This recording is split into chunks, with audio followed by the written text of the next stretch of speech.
بسم الله الرحمن الرحيم. الحمد لله وحده، والصلاة والسلام على من لا نبي بعده ولا رسول بعده ولا معصوم بعده ولا أمة بعد أمتي ولا كتاب بعد كتابي، أما بعد. انتہائی واجب الاحترام، قابل صد احترام بزرگان دین، نوجوانان اہل سنت، السلام علیکم ورحمۃ اللہ وبرکاتہ۔ گزشتہ جمعہ سفر کے متعلق کچھ باتیں ہمارے سامنے آئی تھیں کہ اللہ رب العزت کی بنائی ہوئی کوئی چیز اپنے اندر نحوست نہیں رکھتی، اور کچھ باتیں ہمارے سامنے آئی تھی، کچھ مثالیں ہمارے سامنے آئی تھی۔ اس سے بخوبی آپ حضرات اس چیز کو سمجھ چکے ہوں گے کہ اللہ تعالیٰ کی طرف سے کوئی چیز ایسی نہیں ہے جو ہم کو تکلیف پہنچاتی، بلکہ ہمارے کچھ اعمال، ہمارا کچھ کردار ایسا ہوتا ہے جو ہم کو تکلیف پہنچانے کا سبب بنتا ہے۔ ورنہ اللہ تعالیٰ دنیا کے اندر جتنی بھی چیزیں بنائی ہیں وہ انسان کی خادم بنائی ہے، اور انسان کی خدمت، ہر چیز کو ایسے تیار کیا جو اس کی خدمت کے لیے کام آئے، چاہے جانور ہو یا اللہ کی دیگر مخلوق ہو۔ ہر شخص اپنے اپنے اعتبار سے اس دنیا کے اندر انسان کو فائدہ پہنچانے کا کام کرتا ہے۔ اگر آدمی کو کوئی مصائب کا سامنا کرنا پڑتا ہے یا مشکلات کا سامنا کرنا پڑتا ہے تو گزشتہ یہ بات آئی کہ ظہر الفساد فی البر والبحر بما کسبت ایدی الناس، کہ آدمی کے ہاتھوں کا وہ کردار ہوتا ہے جو اس کی تکلیف کا سبب بنتا ہے۔ اور پھر اللہ تعالیٰ بعض جگہوں پر ایسا صاف انداز میں ارشاد فرماتے ہیں کہ یہ جو کچھ مصیبتیں تم کو پہنچی ہے یہ صرف اور صرف تمہارے اپنے اعمال کا نتیجہ ہے جو ان چیزوں کا سامنا کرنا پڑا۔ در حقیقت کوئی وقت، کوئی ساعت کو تم اگر برا سمجھتے ہو تو وہ بری نہیں ہے، بلکہ آدمی کے وہ برے اعمال ہیں جو اس کے لیے برائی کا سبب بنتی ہے۔ آپ دیکھیے کہ حضرت علی کرم اللہ وجہہ جب خیبر فتح کرنے کے لیے گئے تھے تو وہ کون سا مہینہ تھا؟ یہی مہینہ تھا جو سفر کا، جس مہینے کے اندر آپ نے خیبر فتح کیا۔ اگر یہ مہینہ اپنے اندر برکتیں نہ رکھتا تو حضرت علی خیبر کیسا فتح کر لیتے تھے؟ اور اسی طرح آپ دیکھیے کہ ہمارے معاشرے کے اندر ایک عجیب صورتحال ہے کہ سفر کے مہینے کے اندر یہ نہیں کر سکتے، وہ نہیں کر سکتے، ایسا نہیں کر سکتے، ویسا نہیں کر سکتے، مختلف چیزیں کہتے ہیں۔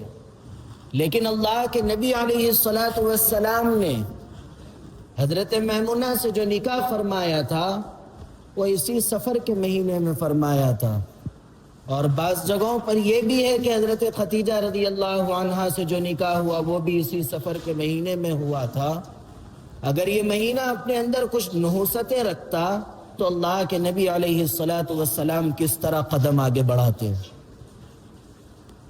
ہمارے لیے جو نمونہ ہے وہ آج کے چند چیخنے والے یا بک کرنے والے نہیں ہیں، بلکہ اللہ کے نبی علیہ السلام کی سیرت، آپ کی زندگی، آپ کے صحابہ کے اعمال ہمارے لیے نمونہ ہے، جو ہمارے لیے عمل کے لیے تیار کرتی ہیں، جو ہمارے لیے صحیح راہ بھی دکھاتی ہے۔ اور صحابہ کی وہ جماعت ہے جس کو اللہ کے نبی علیہ السلام نے ہدایت یافتہ کہا، اللہ تعالیٰ نے ان سے رضا کا اعلان کیا، اور بہت ساری جگہوں پر اللہ تعالیٰ نے ان کی تعریف کی۔ اور آپ کو معلوم ہونا چاہیے کہ اللہ کے نبی علیہ السلام اپنے اوپر اگر کوئی تکلیف آتی تھی تو آپ صبر فرمایا کرتے تھے، لیکن جب بات صحابہ پر آتی تھی آپ کبھی اس کو برداشت نہیں کرتے تھے۔ حضرت عثمان ایک صحابی، اگر اس ایک صحابی پر آنچ آتی ہے تو اللہ کے نبی علیہ الصلاۃ والسلام 1400 صحابہ کی بیعت لے لیتے ہیں کہ اس کا انتقام لینا ہے۔ اور پھر ایک شخص اللہ کے نبی علیہ الصلاۃ والسلام کے پاس آیا اور آ کر جو ہے قرہ کا مطالبہ کرا کہ مجھے قرآن پڑھانے والے کچھ لوگ چاہیے ہمارے قبیلے کے اندر۔ تو اللہ کے نبی علیہ الصلاۃ والسلام نے 70 لوگوں کو بھیجا تھا، تو یہ لوگ راتوں رات ان 70 لوگوں کو مارا۔ تو اللہ کے نبی علیہ الصلاۃ والسلام تب جب یہ اطلاع پہنچی تو آپ نے جہاں بد دعائیں کی وہیں آپ نے 1 مہینے تک قنوت نازلہ کا بھی اہتمام فرمایا تھا۔ یہ صحابہ کی وہ جماعت تھی۔ تو اصل بتانے کا مقصد یہ ہے کہ صحابہ کا وہ کردار ہمارے لیے نمونہ عمل ہے۔ آپ کے صحابہ کی زندگی ہمارے لیے بہت سارے راستے بتاتی ہے، اس لیے کہ وہ جناب نبی کریم علیہ الصلاۃ والسلام کی زندگی کو دیکھ کر اپنی زندگیوں میں وہ اعمال کیا کرتے تھے، اسی لیے ان چیزوں کو ذہن میں رکھنا چاہیے۔ اب ہمارے معاشرے کے اندر اصل صورتحال یہ ہے کہ ہم یہ سوچتے کہ کیا ہوتا، اتنے سے کیا ہوتا، اتنے سے کیا ہوتا، یہ اتنا جا کے اتنا بڑا ہو جاتا۔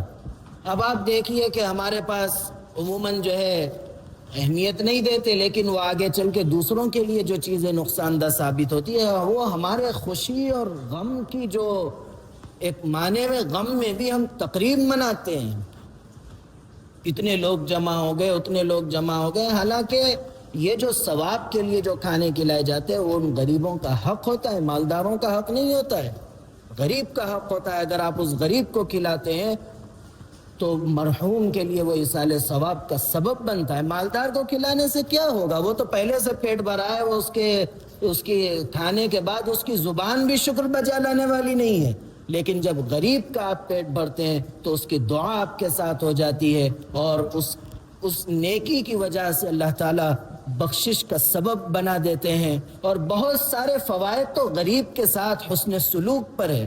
ارے پیسے والے کے ساتھ تو ہر کوئی جھک کے رہتا، وہاں کوئی وہ نہیں ہے، آپ کا سلوک اصل جو دیکھا جاتا ہے وہ غریب کے ساتھ دیکھا جاتا ہے۔ اللہ کے نبی علیہ الصلاۃ والسلام کی ایک حدیث بھی ہے کہ اگر آپ کے ولیمے کے اندر غریب نہ ہو تو پھر وہ ولیمہ بدترین ولیموں میں سے ہوگا۔ ہمارا ایک مزاج بن گیا، ہم کسی مشہور لوگوں کی دعوت میں جانے پر فخر محسوس کرتے، یا کسی مشہور شخص کو اپنے پاس بلانے میں فخر محسوس کرتے۔ یہ چیزیں آدمی کے گر جانے اور آدمی کی سوچ کی غلامی ہے یہ، اور باقی کچھ نہیں ہے۔ جو ہمارے جیسا شادی وغیرہ کی تقریبات ہیں، اس کے اندر برکت کیسے آئے گی؟ اللہ کے نبی علیہ الصلاۃ والسلام نے صاف اور دو ٹوک انداز میں فرمایا کہ وہی شادیاں بابرکت ہو سکتی ہیں جن شادیوں کے اندر خرچ کم ہو، مشقتیں کم ہو، لوگوں کو تکلیف میں کم ڈالا گیا ہو، وہی شادیاں بابرکت ہے۔ اب آپ دیکھیے کہ ہماری صورتحال کیسی ہے کہ جہاں بہت ساری چیزیں ہم جہاں بچی والوں پر لازم قرار دیتے ہیں، وہیں بچے والوں پر بھی عجیب عجیب چیزیں جو ہے لازم قرار دیتے۔ دونوں طرف سے یہ چیزیں درست نہیں ہیں۔ آپ اپنی سادگی کی طرف آئیے۔ سادگی آپ کے معاشرے کے اندر جہاں برکتیں لائے گی وہاں آسانیاں بھی پیدا کرے گی۔ اس لیے ہم ہر چیز میں فکر کریں کہ ہماری زندگی جو کچھ بھی ہے آج کا دن گزاریں گے، لیکن کل قبر میں جب ہم جائیں گے تو ہم کو ہمارا حساب دینا ہے۔ جب ہم کیا بولیں گے، ہمارے فلاں صاحب ایسا بولے تھے بلکہ ہم کرے تھے، ہمارے فلاں رشتہ دار یہ بولے تھے اس لیے ہم کر لیے، آج کیا جواب دو گے قبر میں؟ اس دن کا سوچئے جس دن ہم اکیلے ہوں گے، ہم سے سوال جواب ہوگا، اور اس وقت ہمارا ساتھ کوئی دینے والا نہیں، اس وقت ہم کیا کریں گے؟ یہ سوچ کر اپنے کردار کو، اپنے اعمال کو، اپنے شب و روز کو بدلیں، اور اپنے آپ کو اللہ اور اس کے رسول صلی اللہ علیہ وسلم کے تابع کرے، تبھی زندگی کامیاب ہو سکتی ہے۔ اللہ رب العزت ہم سب کو ایسی خرافات سے ایسی نحوستوں سے جو ہماری زندگیوں میں آ کر ہماری زندگیوں کو برباد کر رہی ہے، اللہ رب العزت ہم سب کی حفاظت فرمائے۔